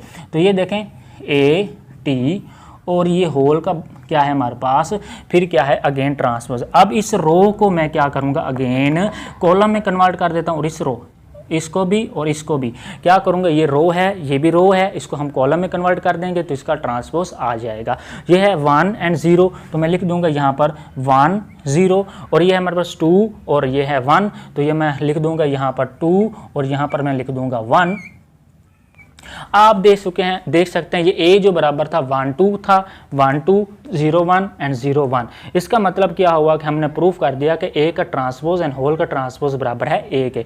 अगर मैं स्टेटमेंट यहाँ पर लिख दूँ, ये देखें ये हमने फाइंड किया ए का ट्रांसपोज और ये होल का ट्रांसपोज। ये देखें ये किसके इक्वल है, 1 2 0 1 1 2 0 1, ये किसके इक्वल है, अगेन ए के, तो ये ए के। इट मीन दैट के हमने प्रूफ इसको कर दिया है। तो ये हमारे पास आंसर क्या है, आ चुका है। अब हम इसका क्या करेंगे, बी पार्ट को सॉल्व करेंगे। तो यहाँ पर मैं लिखने लगा हूँ हमारे पास बी पार्ट। तो बी पार्ट क्या है वो सबसे पहले देख लेते हैं क्या है। वो कहता है कि आप फाइंड करें बी का ट्रांसपोज और होल का ट्रांसपोज। यहाँ पर गिवन दैट है कि बी का ट्रांसपोज फिर उसके होल का ट्रांसपोज जो कि बराबर हो जाए बी के। बिल्कुल ही सेम क्वेश्चन है जैसे कि हमने इसको सॉल्व किया है, बिल्कुल ही सेम इस तरह इस बी को करेंगे, लेकिन यहाँ पर वैल्यू जो है ये वाली उठाएंगे। तो चलें लेट्स सी हम इसको कैसे सॉल्व करते हैं। सबसे पहले तो यहाँ पर सॉल्यूशन लिखेंगे। ये देखें यहाँ भी मैंने क्या है सॉल्यूशन लिखा है, यहाँ पर ए की वैल्यू ली है, तो यहाँ पर क्या करूँगा मैं बी की वैल्यू लूँगा। बी हमारे पास गिवन दैट है क्या है, 1 1 2 0 है, ठीक है। नेक्स्ट स्टेप इसमें मैंने क्या किया था, ए का ट्रांसपोज लिया था, इसमें क्या करेंगे हम बी का ट्रांसपोज। ये देखिए बी का ट्रांसपोज लेंगे एक दफ़ा, तो यहाँ पर मैं लिखूंगा बी का ट्रांसपोज। तो ये देखें बेटा ट्रांसपोज कैसे लेते हैं, हमने इस रो को कॉलम में कन्वर्ट कर देना है और इस रो को भी क्या कर देना है, हमने कॉलम में कन्वर्ट कर देना है। ये है हमारे पास 1 1 इस तरह मौजूद है इस शेप में, ये कॉलम में बनेगा हमारे पास 1 1, और ये 2 0 रो है, यहाँ पर लिख दूंगा 2 एंड 0, तो ये हमारे पास क्या आ जाएगा, इसका ट्रांसपोज आ चुका है। अब अगेन इसका ट्रांसपोज लूँगा तो हमारे पास अगेन इस टर्म के बराबर आ जाएगा जैसा कि ये वाला आ गया था, ठीक है बेटा जी। अब इसका अगेन ट्रांसपोज लेते हैं बी, और ये हमारे पास पहले से ट्रांसपोज इसका आ चुका है, और इसका अगेन ट्रांसपोज एक दफ़ा मैं लिख लेता हूँ 1 1 2 1 0। अभी मैंने ट्रांसपोज नहीं लिया, जस्ट यहाँ पर लिख कर दिखाने लगा हूँ कि अब मैं इसका ट्रांसपोज लूँगा। अब चलें अब इसका ट्रांसपोज लेते हैं बी टी और उसका फिर टी, मतलब अगेन इसका ट्रांसपोज लेते हैं। अब ये वाली रो है और ये वाली रो है, इस रो को फिर अगेन मैं किस में कन्वर्ट करूँगा, कॉलम में कन्वर्ट करूँगा। इस रो को मैं अगेन कन्वर्ट करूँगा तो कॉलम में ही कन्वर्ट करूँगा। तो ये क्या कहलाता है, हमारे पास ट्रांसपोज कहलाता है, जो कि डेफिनेशन हम पढ़ चुके हैं। ये 1 एंड 2 रो है, तो इसका मैं लिखूंगा 1 2, और ये 1 एंड 0 है तो यहाँ लिखूंगा 1 एंड 0। तो यहाँ पर हमारे पास ये क्या है, इसका ट्रांसपोज आ चुका है। यू कैन सी दैट हमारे पास ये देखें बी टी इज, और ये होल की power transpose is equal to क्या है हमारे पास 1 1 2 0, ठीक है बेटा जी, ये आ चुका है। तो अब ये मैं लिखूं यहाँ पर बी ट्रांसपोज और ये होल का ट्रांसपोज। ये देखें ये पूरी जो टर्म है, ये देखें 1 1 2 एंड 0 किसके इक्वल, ये देखें ये भी 1 1 2 0, ये वाली और ये वाली बिल्कुल सेम है। तो इस पूरी टर्म के बराबर मैं बी लिख सकता हूँ, तो यहाँ पर लिख दूंगा कि ये क्या है, बराबर बी के। जो कि कंडीशन उसने क्वेश्चन में दी थी वो मैंने क्या कर दी है, प्रूफ कर दी है। तो यहाँ पर हम क्या लिखेंगे कि प्रूव्ड, कि साबित हो गया, कि साबित हुआ कि बी का ट्रांसपोज एंड होल का ट्रांसपोज बराबर है सिंगल बी के। और यहाँ पर भी चलो लिख देते हैं कि प्रूव्ड, ये भी हमारे पास क्या हो गया है, प्रूव्ड हो गया बेटा जी। तो चलें अब हम इस तरह हमारे पास एक्सरसाइज 1.2 जो है वो कंप्लीट हो चुकी है। आई होप आपको हर एक क्वेश्चन की बड़ी अच्छे से समझ आई होगी। अगर आपको किसी भी क्वेश्चन की समझ नहीं आई तो आप कमेंट्स के जरिए हमसे पूछ सकते हैं। मिलते हैं नेक्स्ट लेक्चर में जो कि एक्सरसाइज है 1.3। अल्लाह हाफिज़।